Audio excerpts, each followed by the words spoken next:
بسم اللہ الرحمن الرحیم۔ اللہ تعالیٰ کا ارشاد ہے، اور نماز کو قائم کرو اور زکوٰۃ دو اور رکوع کرنے والوں کے ساتھ رکوع کرو، یعنی جماعت کے ساتھ نماز پڑھو۔ حضرت ابو ہریرہ رضی اللہ تعالیٰ عنہ سے روایت ہے کہ رسول اللہ صلی اللہ علیہ وسلم نے ارشاد فرمایا، مؤذن کے گناہ وہاں تک معاف کر دیے جاتے ہیں جہاں تک اس کی آواز پہنچتی ہے، یعنی اگر اتنی مسافت تک کی جگہ اس کے گناہوں سے بھر جائے تو وہ بھی سب گناہ معاف کر دیے جاتے ہیں۔ جاندار و بے جان جو مؤذن کی آواز سنتے ہیں وہ سب قیامت کے دن اس کے لیے گواہی دیں گے۔ مؤذن کی آواز پر نماز میں آنے والے کے لیے 25 نمازوں کا ثواب لکھ دیا جاتا ہے، اور ایک نماز سے پچھلے نماز تک کے درمیانی وقتوں کے گناہ معاف کر دیے جاتے ہیں۔ فائدہ: بعض علماء کے نزدیک 25 نمازوں کا ثواب مؤذن کے لیے ہے، اور اس کی ایک اذان سے پچھلے اذان تک کے درمیانی گناہوں کی معافی ہو جاتی ہے۔ حضرت جابر بن عبداللہ رضی اللہ تعالیٰ عنہ سے روایت ہے کہ رسول اللہ صلی اللہ علیہ وسلم نے ارشاد فرمایا، جنت کی کنجی نماز ہے اور نماز کی کنجی وضو ہے۔ حضرت انس رضی اللہ تعالیٰ عنہ روایت کرتے ہیں کہ رسول اللہ صلی اللہ علیہ وسلم نے ارشاد فرمایا، میری آنکھوں کی ٹھنڈک نماز میں رکھی گئی ہے۔ حضرت عمر رضی اللہ تعالیٰ عنہ فرماتے ہیں کہ رسول اللہ صلی اللہ علیہ وسلم نے ارشاد فرمایا، نماز دین کا ستون ہے۔ حضرت علی رضی اللہ تعالیٰ عنہ سے روایت ہے، رسول اللہ صلی اللہ علیہ وسلم نے آخری وصیت یا ارشاد فرمائی، نماز نماز، اپنے غلاموں اور ماتحتوں کے بارے میں اللہ تعالیٰ سے ڈرو، یعنی ان کے حقوق ادا کرو۔ حضرت عثمان بن عفان رضی اللہ تعالیٰ عنہ سے روایت ہے کہ رسول اللہ صلی اللہ علیہ وسلم نے ارشاد فرمایا، جو شخص نماز پڑھنے کو ضروری سمجھے وہ جنت میں داخل ہوگا۔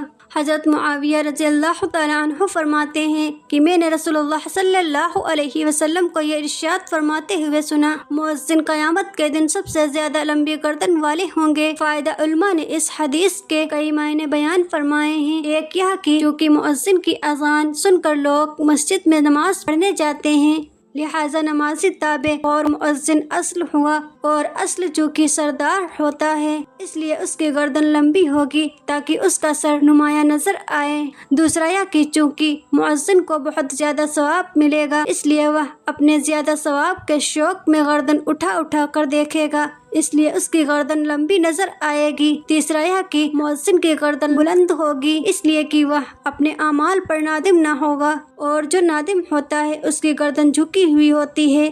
چوتھا یہ کہ گردن لمبی ہونے سے مراد یہ ہے کہ مؤذن حشر کے میدان میں سب سے ممتاز نظر آئے گا۔ بعض علماء کے نزدیک حدیث شریف کا ترجمہ یہ ہے کہ قیامت کے دن مؤذن جنت کی طرف تیزی سے جائے گا۔ حضرت عبداللہ بن عمر رضی اللہ تعالیٰ عنہ سے روایت ہے کہ نبی کریم صلی اللہ علیہ وسلم نے ارشاد فرمایا، جس نے 12 سال اذان دی اس کے لیے جنت واجب ہو گئی۔ اس کے لیے ہر اذان کے بدلے میں 60 نیکیاں لکھی جاتی ہیں، اور ہر اقامت کے بدلے میں 30 نیکیاں لکھی جاتی ہیں۔ حضرت عبداللہ بن عمر رضی اللہ تعالیٰ عنہ سے روایت ہے کہ رسول اللہ صلی اللہ علیہ وسلم نے ارشاد فرمایا، 3 شخص ایسے ہیں کہ جن کو قیامت کی سخت گھبراہٹ کا خوف نہیں ہوگا، نہ ان کو حساب کتاب دینا پڑے گا۔ جب تک مخلوق اپنے حساب و کتاب سے فارغ ہوں گے وہ مشق کے ٹیلوں پر تفریح کریں گے۔ ایک وہ شخص جس نے اللہ تعالیٰ کی رضا کے لیے قرآن شریف پڑھا اور اس طرح امامت کی کہ مقتدی اس سے راضی رہیں۔ دوسرا وہ شخص جو اللہ تعالیٰ کی رضا کے لیے لوگوں کو نماز کے لیے بلاتا ہے۔ تیسرا وہ شخص جو اپنے رب سے بھی اچھا معاملہ رکھے اور اپنے ماتحتوں سے بھی اچھا معاملہ رکھے۔ حضرت عبداللہ بن عمر رضی اللہ تعالیٰ عنہ سے روایت ہے کہ رسول اللہ صلی اللہ علیہ وسلم نے ارشاد فرمایا، 3 قسم کے لوگ قیامت کے دن مشک کے ٹلوں پر ہوں گے، ان پر اگلے پچھلے سب لوگ رشک کریں گے۔ ایک وہ شخص جو دن رات کی 5 نمازوں کے لیے اذان دیا کرتا تھا۔ دوسرا وہ شخص جس نے لوگوں کی امامت کی اور وہ اس سے راضی رہے۔ تیسرا وہ غلام جو اللہ تعالیٰ کا بھی حق ادا کرے اور اپنے آقاؤں کا بھی حق ادا کرے۔ حضرت ابو ہریرہ رضی اللہ تعالیٰ عنہ سے روایت ہے کہ رسول اللہ صلی اللہ علیہ وسلم نے ارشاد فرمایا، امام ذمہ دار ہے اور مؤذن پر بھروسہ کیا جاتا ہے۔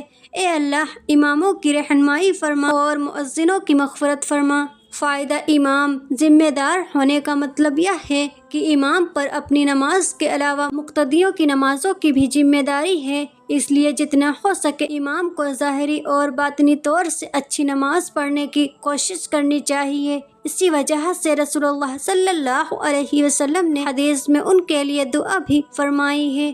مؤذن پر بھروسہ کیا جانے کا مطلب یہ ہے کہ لوگوں نے نماز روزے کے اوقات کے بارے میں اس پر اعتماد کیا ہے، لہٰذا مؤذن کو چاہیے کہ وہ صحیح وقت پر اذان دے، اور چونکہ مؤذن سے بعض مرتبہ اذان کے اوقات میں غلطی ہو جاتی ہے، اس لیے رسول اللہ صلی اللہ علیہ وسلم نے مغفرت کی دعا کی ہے۔ حضرت جابر رضی اللہ تعالی عنہ فرماتے ہیں کہ میں نے رسول اللہ صلی اللہ علیہ وسلم کو ارشاد فرماتے ہوئے سنا، شیطان جب نماز کے لیے اذان سنتا ہے تو مقام روحہ تک دور چلا جاتا ہے۔ حضرت سلیمان رحمۃ اللہ علیہ کہتے ہیں، میں نے حضرت جابر رضی اللہ تعالی عنہ سے مقام روحہ کے بارے میں پوچھا تو انہوں نے فرمایا کہ مدینہ سے 36 میل دور ہے۔ حضرت ابو ہریرہ رضی اللہ تعالی عنہ فرماتے ہیں کہ رسول اللہ صلی اللہ علیہ وسلم نے ارشاد فرمایا، اگر لوگوں کو اذان اور پہلی صف کا ثواب معلوم ہو جاتا اور انہیں اذان اور پہلی صف قرآن اندازی کے بغیر حاصل نہ ہوتی تو وہ قرآن اندازی کرتے۔ حضرت جابر رضی اللہ تعالی عنہ فرماتے ہیں، ایک شخص نے نبی کریم صلی اللہ علیہ وسلم سے عرض کیا، شخص رات میں نماز پڑھتا ہے پھر صبح ہوتے ہی چوری کرتا ہے۔ نبی کریم صلی اللہ علیہ وسلم نے ارشاد فرمایا، اس کی نماز اس کو اس برے کام سے عنقریب ہی روک دے گی۔ حضرت ابو ہریرہ رضی اللہ تعالی عنہ سے روایت ہے کہ رسول اللہ صلی اللہ علیہ وسلم نے ارشاد فرمایا، 5 نماز جمعہ کی نماز پچھلے جمعہ تک اور رمضان کے روزے پچھلے رمضان تک درمیانی اوقات کے تمام گناہوں کے لیے کفارہ ہے، جبکہ ان اعمال کو کرنے والا کبیرہ گناہوں سے بچے۔ حضرت ابو مالک اشجعی رضی اللہ تعالی عنہ اپنے والد سے روایت کرتے ہیں کہ رسول اللہ صلی اللہ علیہ وسلم کے زمانے میں جب کوئی شخص مسلمان ہوتا تو صحابہ کرام رضی اللہ تعالیٰ عنہ سب سے پہلے اسے نماز سکھاتے۔ حضرت ابو امامہ رضی اللہ تعالیٰ عنہ سے روایت ہے کہ رسول اللہ صلی اللہ علیہ وسلم سے دریافت کیا گیا، یا رسول اللہ صلی اللہ علیہ وسلم، کون سے وقت کی دعا زیادہ قبول ہوتی ہے؟ ارشاد فرمایا، رات کے آخری حصے میں اور فرض نمازوں کے بعد۔